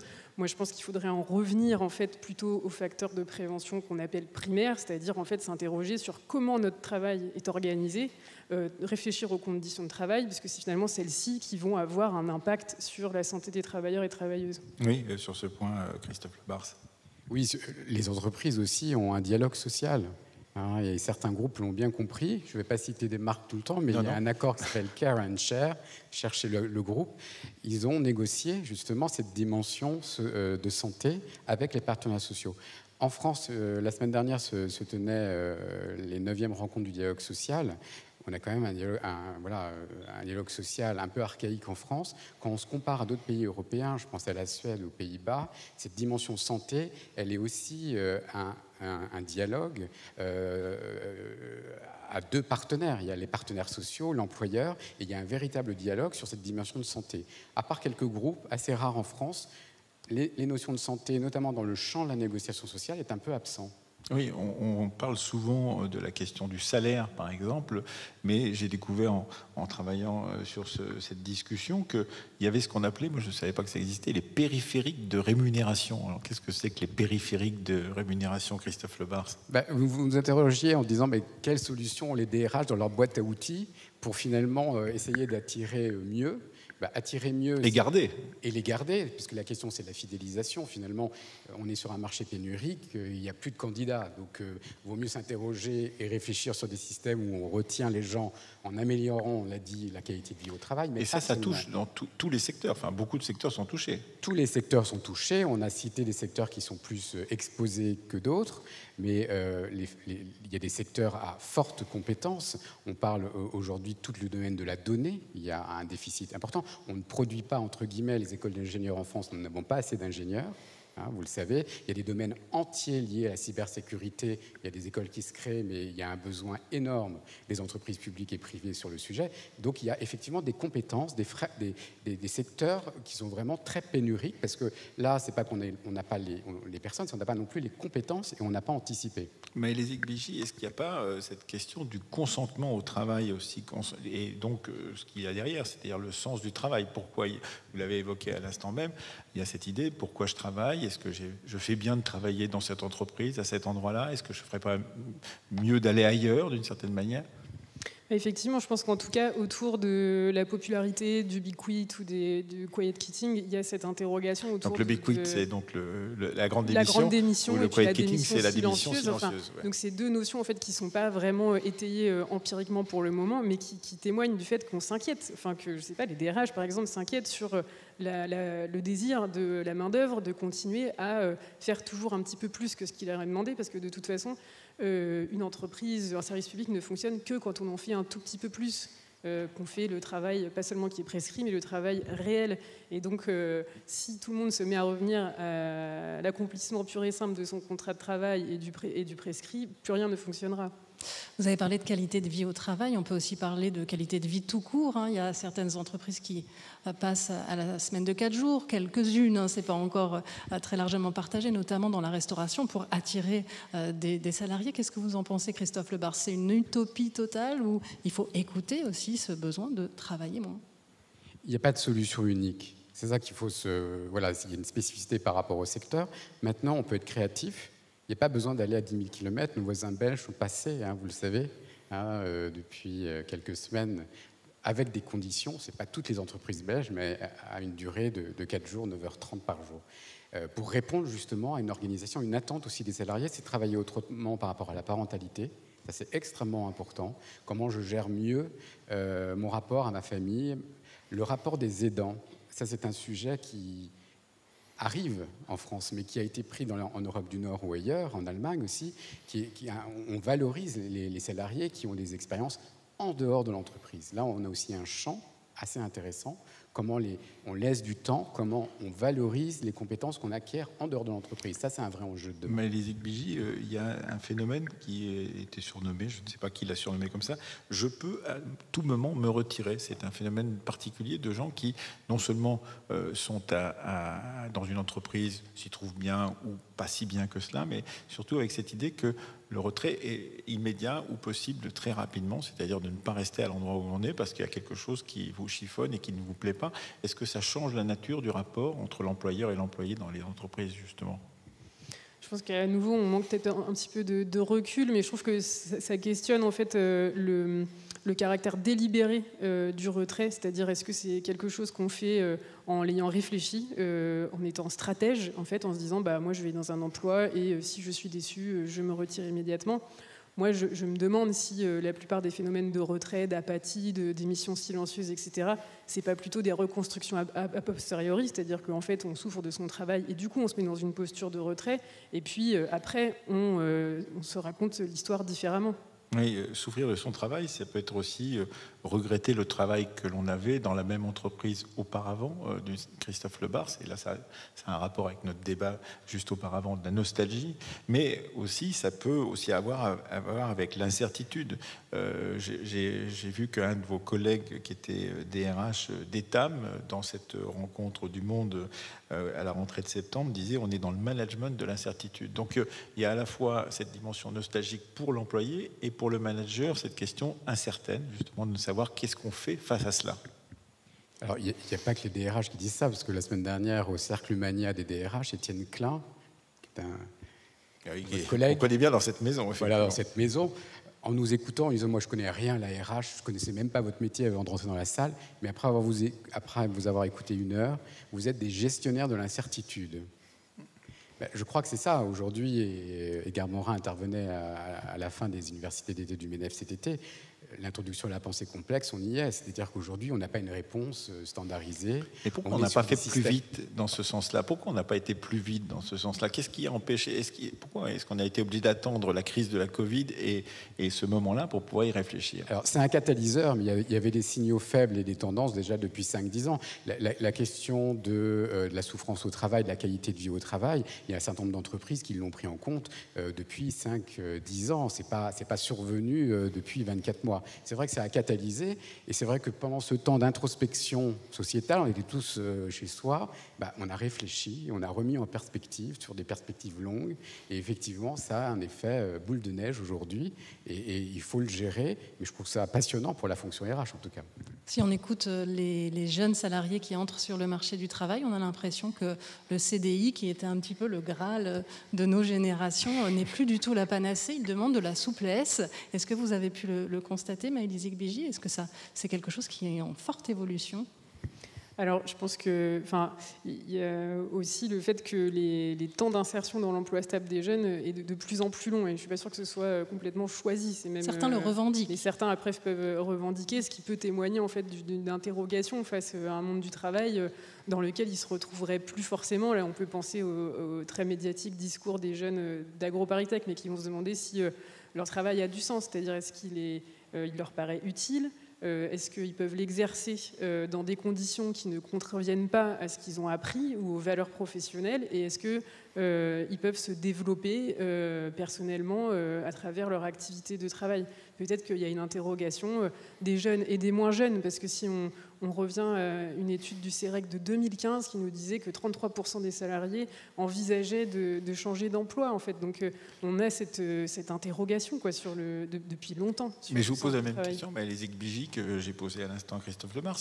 Bon, une étude d'il y a 5-7 ans maintenant, on aurait dû peut-être le prendre en compte. Alors, Christophe Lebars nous dit qu'il y a toujours des entreprises qui sont précurseuses dans ce domaine, mais néanmoins, on aurait peut-être pu la prendre en compte de façon plus globale. Qu'est-ce qui nous a empêché de le voir venir d'une certaine manière? Vous me posez une colle, je ne sais pas ce qui a empêché de le voir venir. Je pense qu'il y a beaucoup d'observateurs qui ont vu les choses, qui ont dit les choses. Simplement, peut-être que personne n'a voulu vraiment agir ou changer les choses. Christophe Lebars. Par exemple, les notions de RSE, de responsabilité sociale, c'est un concept qui existe depuis au moins 15-20 ans. C'est vrai qu'aujourd'hui, nous sommes la fonction interpellée lors du recrutement. Il y a encore 5 ou 6 ans, on ne nous questionnait pas sur la dimension climatique, les conséquences sur la gestion des déchets de nos entreprises. Donc c'est aussi cette prise en compte dans la fidélisation, que l'entreprise, elle participe aussi à la vie de la société et comment elle se positionne par rapport à cette dimension du climat qui est très forte aujourd'hui en recrutement. Il n'y a pas un candidat sur 2 qui nous dit « mais finalement, qu'est-ce que vous faites ?» Alors, pas les actions pacotilles, concrètement, qu'est-ce qu'on fait chez vous? Et alors cet automne social qu'on nous annonce chaud, hein, mobilisation dans les rues, qui a d'ailleurs déjà commencé avec des revendications sur les salaires, sur le pouvoir d'achat, est-ce que cela risque de renforcer ce phénomène de démission, à votre avis, Christophe Lebars? Oui, comme on l'a dit, on va chez le voisin parce qu'effectivement, avec ce phénomène de salaire réel, avec l'impact de l'inflation, on compare finalement qu'est-ce qu'on va avoir comme augmentation et la moindre perte de pouvoir d'achat. Donc effectivement, je crois que les entreprises, et on l'a dit sur ce fameux petit déjeuner du Monde, que c'est un retour des augmentations générales pour ne pas être déconnecté de ce phénomène inflationniste. En plus, la crise énergétique l'accroît également. Donc, c'est un retour sur le salaire de base, mais pas seulement. Les périphériques, c'est tout ce qu'il y a autour. Et en fait, les salariés, ils ont un salaire, mais il y a aussi tous les autres avantages. Ce qu'on appelait dans le temps les avantages. Exactement, c'est les avantages sociaux. Mais allez-y sur ce point, et peut-être aussi sur un autre point qui est très intéressant. Pourquoi la société s'inquiète tant de cela? Au bout du compte, on pourrait se dire, voilà, c'est le cycle naturel des affaires, des acteurs qui sont indépendants, ce qu'on appelle dans les domaines de recherche l'agency, la capacité des acteurs à choisir leur destin. Donc, au bout du compte, on serait assez raccord avec cette idée. Qu'est-ce qui inquiète le reste de la société? Est-ce que c'est parce que c'est le prélude à un changement social majeur? Peut-être que ce qui inquiète, c'est une dégradation des conditions de travail depuis de longues années, une dérégulation aussi de l'emploi avec des contrats qui sont de plus en plus précaires, aussi le dialogue social qui est organisé dans les entreprises qui est de plus en plus à l'échelle de l'entreprise et donc on est moins protégé par l'État, la disparition des CHSCT, enfin beaucoup de choses qui ne vont pas particulièrement dans le sens d'une prise en compte, d'une meilleure prise en compte des conditions de travail, des aspirations des salariés, de leur santé et de leurs conditions de travail. Christophe Lebars. Je crois qu'en reprenant Crozier, on a beaucoup travaillé... Michel Crozier, sociologue du travail. On a beaucoup travaillé sur le système, et puis on redécouvre qu'il y a un acteur dans le système. Et je pense que cette dimension humaine, d'ailleurs dans DRH, il y a quand même le H, et je pense que c'est important, peut-être certains collègues l'ont oublié, mais c'est le grand retour de cette relation humaine dans les organisations. Je crois qu'il y a un champ aujourd'hui à la fois d'expérimentation, d'innovation, et c'est un vrai enjeu pour la fonction de travailler sur cette relation humaine. D'ailleurs, donc un travail au groupe, on ne dit pas directeur des ressources, c'est un peu économique, mais on parle de directeur des relations humaines, justement parce qu'on est dans une relation. Mais ça veut dire aussi travailler au petit point, pourrait-on dire, alors qu'on était plutôt habitué à travailler dans des grands groupes en particulier, sur la masse, d'une certaine manière. Là, il faudrait prendre chacun des salariés dans une sorte de dialogue personnel avec ses supérieurs hiérarchiques. Maëlys Bigy. Alors moi, je pense plutôt l'inverse, que ce sont plutôt les dispositifs collectifs qui vont aller dans le bon sens, et d'où l'importance en fait des instances du dialogue social, de la manière dont le dialogue social est organisé dans l'entreprise, et le fait qu'on puisse regretter la disparition à nouveau des CHSCT, parce que c'était une instance importante pour discuter des conditions de travail dans l'entreprise. Christophe Lebars. Il est prouvé qu'un dialogue social fort, pour reprendre ma collègue, est source de productivité. Il y a une corrélation, on le voit dans les enquêtes OCDE. On doit être, en termes de relations sociales, 90e, 13e en productivité. Voilà, il y a un chemin à parcourir et peut-être ça passe aussi par une rénovation de ce dialogue social à la française. Cécile Bidot. Alors on n'en a pas trop parlé, mais c'est vrai qu'après cette crise Covid et pendant cette crise Covid, il y a le télétravail qui est arrivé massivement. Vous parliez de relations entre le salarié et sa direction. Là, est-ce qu'on a perdu un petit peu le sens de cela? Est-ce que vous le constatez, Maëlys Bigy? Alors il y a justement des travaux de recherche là, qui sont en train de démarrer sur comment on entretient, comment on organise le management à distance, parce qu'effectivement c'est des questions qui se posent. Le télétravail était vraiment marginal en fait avant le Covid, et puis là maintenant ça devient massif. On a de plus en plus d'accords de télétravail.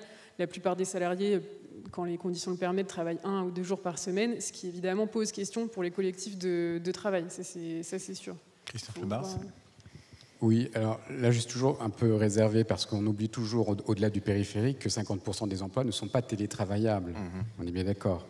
Donc créer des inégalités entre col blanc, col bleu, bon, je crois qu'on est aussi dans un phénomène d'injonction paradoxale. C'est-à-dire qu'à la fois on veut gérer son temps comme on le souhaite, mais en même temps on veut être dans un collectif de travail. on veut être ensemble. Ça veut dire qu'il faut imaginer, vous nous disiez tout à l'heure, il faut imaginer. Et on imagine, mais je pense que c'est l'hybridation, c'est pas une solution ou l'autre, on l'a vécu pendant 24 mois, vous avez vu le résultat, au départ c'était youplala, et puis à la fin, il y a quand même eu un taux de dépression particulier, donc l'idée c'est justement un mixte, l'hybridation des deux. Merci à tous les deux. Merci à vous, Maëlys Zigbigi. Vous êtes maîtresse de conférences en sociologie au CNAM et vous êtes chercheuse affiliée au Centre d'études de l'emploi et du travail et co-directrice du groupe d'études sur le travail et la santé au travail. On l'a bien compris en vous écoutant, en particulier à propos des CHSCT. Merci à vous, Christophe Lebars. Vous avez été directeur des ressources humaines pendant plus de 30 ans au sein de grands groupes en France et à l'international et vous êtes désormais directeur général adjoint de l'école SUP des RH. France Culture, en direct du festival Et maintenant. Emmanuel Laurentin, Cécile Bidot. Hétérosexualité. J'ai réfléchi à pourquoi je n'ai pas encore fait mon coming out. C'est peut-être parce que ça semble très injuste que seuls les gays doivent le faire. Non mais imagine un peu. Il faut que je vous dise quelque chose. Maman, il faut que je te dise quelque chose. Est-ce qu'on peut se parler? Oui. Je suis hétéro. Je te demande pardon, maman, mais c'est vrai. J'aime les filles. Seigneur, aide-moi, j'ai si pitié. Voilà, nous avions envie de commencer avec ce petit clin d'œil extrait du film Love, Simon, qui se demande si l'on peut faire son coming out hétéro, parce qu'après tout, pourquoi considérer que la norme est l'hétérosexualité? C'est le terme que nous explorons dans ce dernier débat, terme qui interroge le genre, les sexualités et bien sûr le féminisme. L'horizon féministe est un horizon sans genre, écrit l'une de nos invitées, et l'hétérosexualité serait le meilleur allié du patriarcat pour dominer les femmes. 5 ans après MeToo, toutes ces questions sont encore très débattues. Le couple hétérosexuel a-t-il vécu? Faut-il l'éradiquer pour mettre un terme aux violences sexuelles et sexistes? Doit-on, de façon plus douce et mesurée, réinventer l'amour? Pour en discuter, nous recevons Lorraine Bastide. Bonsoir. Bonsoir. Merci d'être avec nous. Vous êtes journaliste, créatrice du podcast La Poudre. Votre livre Futur comment le féminisme peut sauver le monde vient d'être publié chez Alary Éditions. Bonsoir Cornelia Meuser. Bonsoir. Merci d'être là également. Vous êtes docteur en études de genre, chargé de recherche au CNRS à Paris et au centre Marc Bloch à Berlin. Vous avez écrit Libération sexuelle au pluriel, une histoire des pensées féministes et queer sur la sexualité, publiée aux éditions de La Découverte. On va commencer avec vous. Dans votre livre, vous revenez sur l'histoire de l'hétérosexualité, son invention, pourrait-on dire, à la fin du 19e siècle, en opposition à l'homosexualité. Comment l'hétérosexualité est-elle devenue la norme ? Oui, c'est une histoire finalement assez bref, assez courte, parce que le propre peut-être de l'hétérosexualité, et qui ressemble enfin quelque peu aussi à l'histoire du nationalisme à cet égard, c'est qu'il s'agit d'une histoire qui se raconte comme si elle était très longue et une vieille histoire presque naturelle, alors qu'en réalité la fin du 19e siècle c'est assez récent, et même ses débuts sont assez rocambolesques dans la mesure où en fait au début l'hétérosexualité apparaît en effet comme une forme de perversion sexuelle, c'est-à-dire tout au début, le temps qu'elle s'installe vraiment comme une norme, en fait, il y a un chemin à faire. Et tout au début, en fait, il s'agit, l'appellation hétérosexualité, en fait, désigne une forme jugée trop exagérée d'attirance par l'autre sexe. Et donc, du coup, en effet, c'est Jonathan Katz, notamment l'historien de la sexualité états-unien, qui a fait tout ce travail dans son livre « L'invention de l'hétérosexualité », qui nous retrace cette histoire et qui a en effet eu lieu aussi un peu en opposition qui progressivement donc va s'installer comme une norme contre ce qu'elle perçoit comme sa déviance dans l'homosexualité, mais qui en réalité a aussi une histoire assez complexe, c'est-à-dire une histoire à la fois que Michel Foucault a retracée, donc écrit par les médecins et les juges en quelque sorte, écrit donc par la pathologisation et la criminalisation des actes et des personnes, et d'autre part, en fait, elle a aussi, ce qui est un peu moins connu peut-être, été l'histoire d'autodésignation en fait par un écrivain hongrois, Karl Maria Katbeny, qui lui en fait essayait de trouver donc une manière de se dire. Donc du coup, on trouve dans toute l'histoire un peu des politiques sexuelles une tension entre des formes de vouloir réprimer, des formes de vouloir catégoriser, canaliser, etc., et aussi des envies de liberté, des envies envie de mieux vivre peut-être ses amours, ses désirs, ses plaisirs. Lorraine Bastide, vous le dites sans détour, dès le début de votre livre, vous voulez faire voler en éclats certains mythes, celui qu'il n'y a que deux sexes, masculin, féminin, et que l'hétérosexualité est la norme. En quoi n'est-elle pas, ou plus, la norme aujourd'hui ? Alors, quand je dis que je veux faire voler en éclats le mythe que l'hétérosexualité est la norme, je fais référence à l'histoire que vient de nous retracer Cornelia. Évidemment, c'est comme beaucoup de choses, en fait, naturalisé. On nous laisse entendre qu'il est de notre instinct presque animal d'aller s'accoupler avec une personne du sexe opposé, puis de se reproduire, de s'installer sous le même toit, d'avoir plusieurs enfants, de vivre une vie entière. Ça, c'est une construction qui est une construction qui a été sociologique, mais qui est aussi administrative, religieuse. C'est petit à petit, en fait, qu'on s'est organisé de la sorte au sein de la société. Il y avait beaucoup d'autres façons de faire. Je sais que l'hétérosexualité, on peut l'entendre de beaucoup de façons, en fait. On ne sait jamais très bien, quand on parle d'hétérosexualité, si on parle du simple fait d'avoir des relations sexuelles avec quelqu'un du sexe opposé, ou avoir une attirance pour quelqu'un du sexe opposé, ou se mettre en ménage et construire sa vie dans l'hétérosexualité. Moi, c'est plutôt ce troisième aspect, en fait, que je traite dans ce passage. Avec la finalité d'avoir des enfants. C'est peut-être aussi pour ça qu'au départ, l'hétérosexualité est considérée comme tout à fait. Et c'est pour ça que l'hétérosexualité est un lieu, en fait, qui est fondamentalement lié au sexisme. L'hétérosexualité fabrique le sexisme, fabrique les femmes et fabrique les hommes, fabrique, en fait, des femmes qui seraient naturellement, encore une fois, douces et maternelles, et des hommes qui seraient naturellement courageux et forts et prêts à subvenir aux besoins de la famille en bon père de famille. Cornelia Moser, vous nous disiez c'est une invention tardive, cette invention de l'hétérosexualité, mais elle n'a pas duré très longtemps, parce que si on prend les années 50 et par exemple le rapport Kinsey, Alfred Kinsey aux États-Unis, donc qui a tenté justement par des interrogations, des discussions avec des personnes américaines sur leur sexualité, eh bien, il découvre qu'il n'y a pas d'idéal hétérosexuel, dit-il. Donc, du moment où on sait qu'il n'y a pas d'idéal hétérosexuel et qu'il y a des façons de voir justement cette sexualité de façon très différente, ça veut dire que quoi, en 50 ans, 60 ans, on a déjà renversé l'idole hétérosexuelle. Et puis en même temps, il y a Simone de Beauvoir juste après avec le deuxième sexe. Tout à fait. C'est pour ça que ça peut paraître un peu surprenant si on entend, par exemple, je ne sais pas, le gouvernement hongrois ou Poutine nous raconter cet ordre naturel hétérosexuel qui finalement, en fait, a été de très courte durée. Et en effet, merci d'avoir rappelé le travail de Simone de Beauvoir et le rapport de Kinsey, qui ont été en effet une énorme inspiration pour justement les luttes des personnes sur lesquelles j'ai écrit ce livre, justement Libération sexuelle, c'est-à-dire ça a été très important pour les personnes à qui on disait que vous n'êtes pas normal, justement de découvrir, justement dans l'étude de Kinsey, en fait, on découvre que celles qui vraiment se disent hétérosexuelles, qui n'ont jamais eu... En fait, ils incluent dans leur étude, non seulement, par exemple, on ne va pas demander aux personnes est-ce que vous êtes hétérosexuel ou homosexuel, on va leur demander aussi avec qui est-ce que dans votre vie vous avez déjà couché, avec qui est-ce que vous avez déjà embrassé, à qui pensez-vous aussi, pour qui vous avez du désir, etc. Et si l'on déplie un peu comme ça, il se trouve que les personnes qui sont vraiment, on va dire, des purs et durs, les hétérosexuels qui n'ont jamais eu le moindre rêve, etc., ou désir, qui sont finalement peut-être eux plutôt la minorité. Donc la question de la minorité et de la majorité se déplace un petit peu, ce qui laisse un peu de place peut-être aussi à d'autres manières d'exister. Vous faites toutes les deux le lien entre hétérosexualité et patriarcat et violence, l'une découlant des deux autres. Pour sortir de la violence, faut-il donc sortir de l'hétérosexualité, Lorraine Bastide ?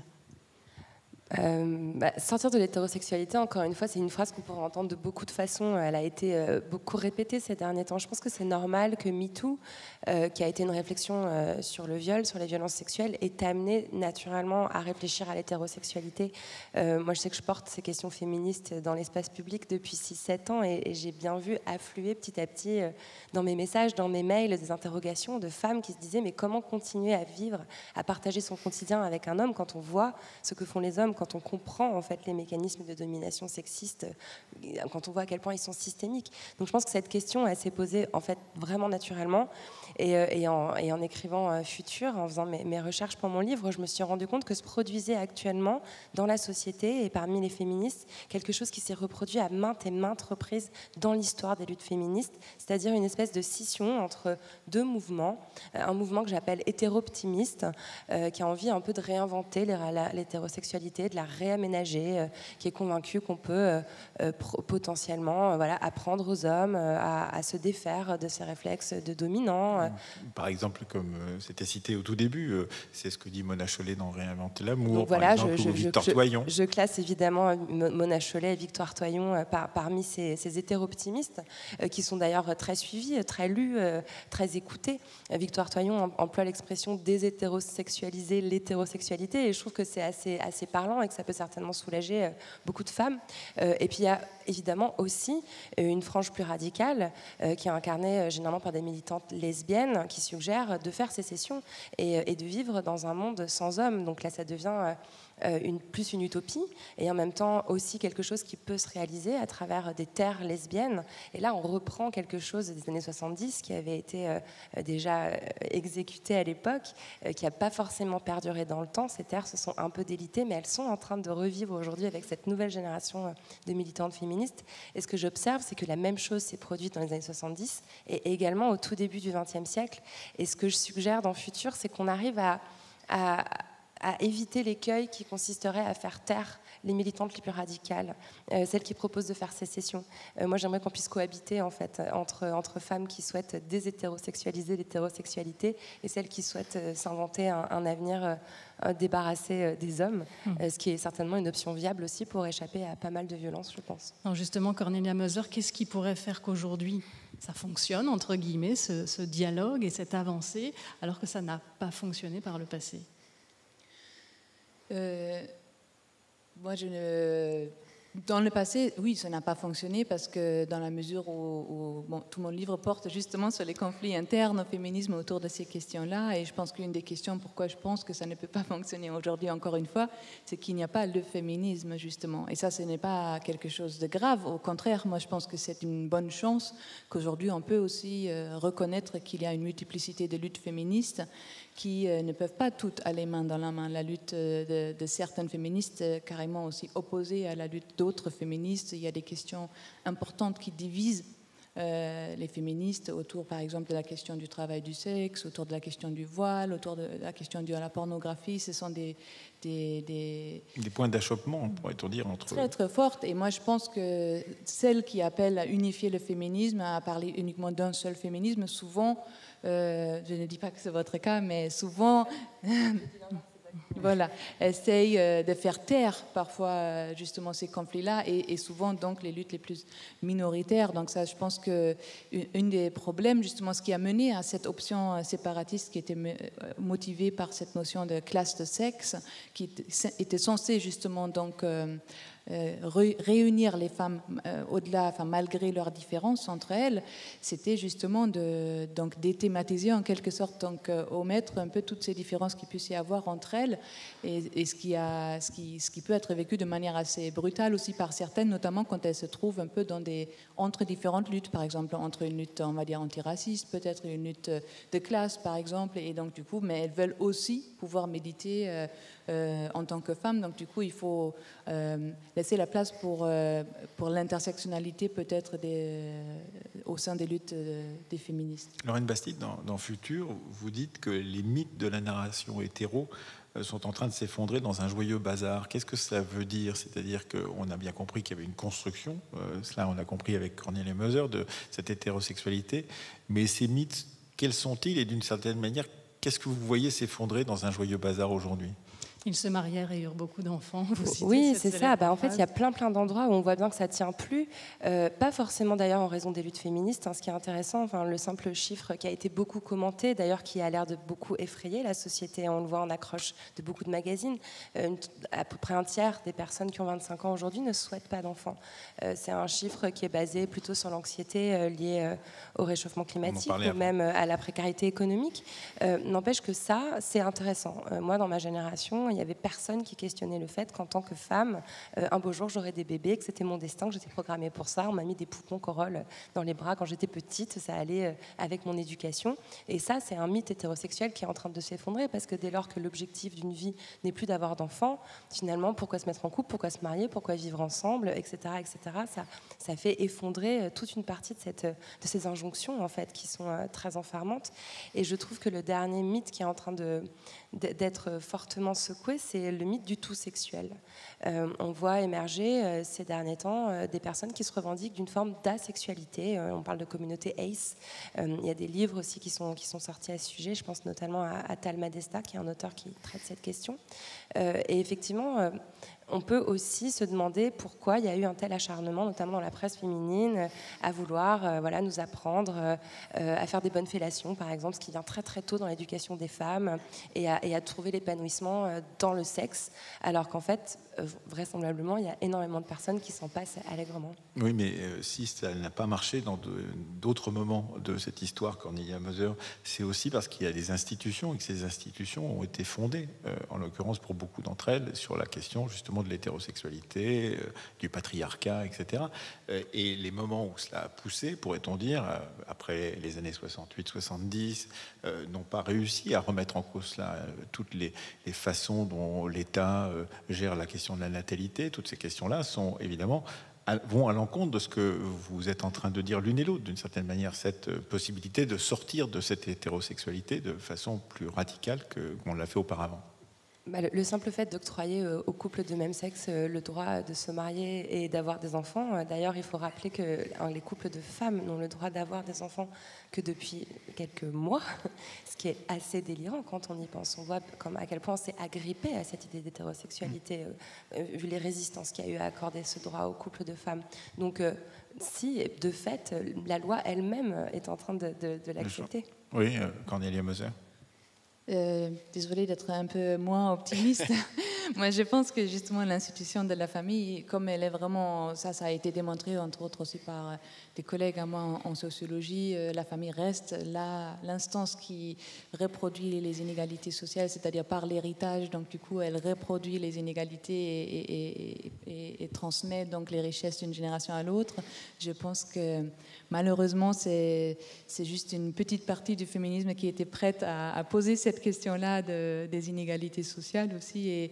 Et tant que cette question-là elle n'est pas formulée, je pense que ça va être difficile de pouvoir. Enfin, c'est vrai que maintenant, les 1% des homosexuels ont aussi la possibilité de transmettre leur héritage, mais est-ce que ça va faire s'effondrer la famille? Je ne suis pas sûre. Ça va peut-être plutôt reconforter cette institution-là. Nous sommes 5 ans, quasiment exactement, après le début de MeToo, cette déferlante, comme vous la qualifiez, Lorraine Bastide. Est-ce que ça a encore plus fragilisé la norme hétérosexuelle? Est-ce que vous avez pu le constater? Je crois fondamentalement que MeToo, en tout cas, vient questionner les rapports entre les hommes et les femmes. Mais je trouve aussi important de rappeler, et en cela, moi je scie entre espoir et désespoir, que cette question, elle est formulée, mais vraiment, il y a très très longtemps par les féministes. Voltairine de Cleyre, en 1890, était déjà en train de parler du mariage comme d'un esclavage sexuel pour les femmes. Donc cette question du viol qui se produit, il faut le rappeler, dans 30% des cas au sein même du couple hétérosexuel, au sein même, le viol conjugal, c'est 30% des viols. Elle est vraiment au cœur, en fait, de la réflexion féministe et de la réflexion sur l'hétérosexualité. Donc oui, MeToo, à mon avis, fait complètement bouger les rapports entre les hommes et les femmes. Je pense qu'il y a tout à la fois une immense résistance à l'entendre dans certains milieux, dans certains médias, dans certaines générations, où on persiste à envisager MeToo comme une espèce de succession de scandales impliquant des personnalités un peu médiatiques, un peu visibles. Mais j'ai l'impression quand même qu'il y a une jeune génération qui, je pense, aujourd'hui relationne différemment, fait l'amour différemment, commence à intégrer la notion de consentement, qui était une notion complètement absente des conversations il y a encore pas très longtemps. Donc peut-être que ça bouge, il faudra voir ce que ça donne, quoi. Mais vous avez fait un travail d'historienne et de philosophe, Cornelia Moser, et ce qui est très intéressant dans votre livre Libération sexuelle, c'est justement de voir ressurgir des figures du passé qui étaient oubliées, d'autres qui étaient à nouveau mobilisées. On voit évidemment la figure de Monique Wittig, par exemple, que cite aussi Lorraine Bastide dans son livre, mais on voit combien, par exemple, la figure de Monique Wittig devient très importante aujourd'hui, alors qu'elle a été en partie oubliée pendant au moins une vingtaine ou une trentaine d'années, après les années 1970 et 80. Donc il y a aussi cette remobilisation en allant chercher, alors je ne sais pas si ce sont des rôles modèles, mais c'est en allant chercher dans le passé des personnalités qui inspirent l'action d'aujourd'hui. Oui, tout à fait. Et après, je pense que ce sont aussi des thèmes qui ont déjà été discutés depuis les années 70 et dans les années 80. Oui. Donc, du coup, carrément, la question du consentement, en effet, elle a fait l'objet du troisième débat que j'ai analysé, donc, du coup, qui, à la fin des années 70, au début des années 80, et qui a été surnommé les Feminist Sex Wars. Donc, une discussion sur la sexualité au sein de l'espace de la recherche féministe ou même aussi du militantisme féministe aux États-Unis et qui tournait justement autour de la question de savoir si en fait les femmes peuvent librement consentir à, par exemple, participer à faire de la pornographie. Ou ça se tournait beaucoup aussi autour de subcultures lesbiennes, justement, et de savoir si par exemple, il faut être lesbienne pour la révolution féministe ou, par exemple, si une femme, elle peut juste aimer une femme parce que elle la kiffe et qu'elle la trouve belle, et que donc du coup il y a eu toute une critique notamment de la part du féminisme bourgeois envers les subcultures prolétaires en fait qui ont été critiquées pour elle les dénonçait pour reproduire des stéréotypes de masculinité et de féminité, mais c'était des femmes en fait qui se les appropriaient dans cette subculture. Et donc du coup, c'est vrai que là-dedans, de juste les condamner à dire elles ont une fausse conscience, ça va très vite en fait, ça va peut-être un peu trop vite, même si évidemment la question se pose si on peut consentir librement dans une société dans laquelle du matin au soir, par les cinémas et partout, on nous raconte toujours la même histoire d'amour et qui manque un peu d'imagination.